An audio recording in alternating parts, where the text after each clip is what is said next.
So, mayroon pong nag-comment sa video ko na sabi ni ma'am, sabi niya bakit po daw ako hindi po ako nagpunta ng hospital. At so dati po mga ma'am sir, nagpunta po ako ng ospital at sabi ng doktor na hindi na po daw ito maagapan ng gamot kasi sobra ng laki, dapat yung hindi pa nagsimula. So hindi ko naman alam na ganito yung kalagayan ko kasi pag edad na ko ng 16, bigla po akong namangha kasi nung sa gabi lang po, kinang nilalagnat po ako. Tapos pagkagising ko, umagahan, nagbigla po ako kasi bigla pong lumalaki yung paa ko, yung dalawa, yung isang paa ko, yung kaliwa na paa ko.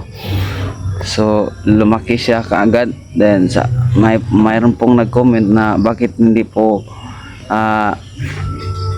naagapan. So kasi ganito po kasi ma'am sir, dati po naniniwala po ako sa mga manggagamot. So habang ang dami na pong naggamot sa akin, hindi po sila nakapaayo, hindi po nila ako napagaling. Yun, habang tumatagal, lalo siyang naglumaki mga ma'am sir. So yun po, nung nagpunta na po ako sa doktor at malaki na po siya, ang sabi ng doktor sa akin na wala po daw ang gamot sa ganitong kaso nga sakit. At sabi niya dapat po daw nung hindi pa daw nagsimula, dapat po daw nag-inom po ako ng gamot. Kaso wala na, nung hindi pa ito nagsimula mga ma'am sir, kaso wala po akong naramdaman sa aking sarili. Wala po akong naramdaman na kahit anong mga karamdaman. Nung nalaman ko na nung pag-edad na nag 16 years na po ako, nung bigla po akong kalimtintura sana, nilalagnat po ako. Tapos yun, pagkagising ko sa kinaumagahan, lumaki na po yung paa ko. So hindi yung kaso na sakit mga ma'am sir, ng ganitong kaso nga sakit, hindi po ito katulad ng dengue. Makagat ka kinabukasan, yung kinabukasan malalaman mo kaagad na may reaksyon sa panglawas mo.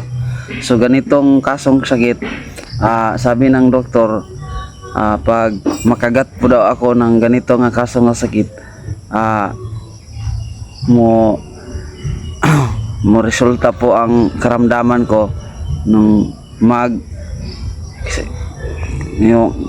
simulang pag nakagat po ako na ganitong kaso nga sakit, pag makaramdam ako ng mga reaksyon sa aking panglawas, kabat pa og 10 years. Kaya hindi na po ako wala po akong laing wala po akong mga iba't ibang mga karamdaman para po malunas kaagad ang ganitong kaso. Bigla po siyang nang dumating lang po ba bigla. Kaya yun lang po ang sana po maintindihan ninyo po ang kalagayan ko kasi kahit ako hindi po ako makapaniwala na ganito po yung kalagayan ko.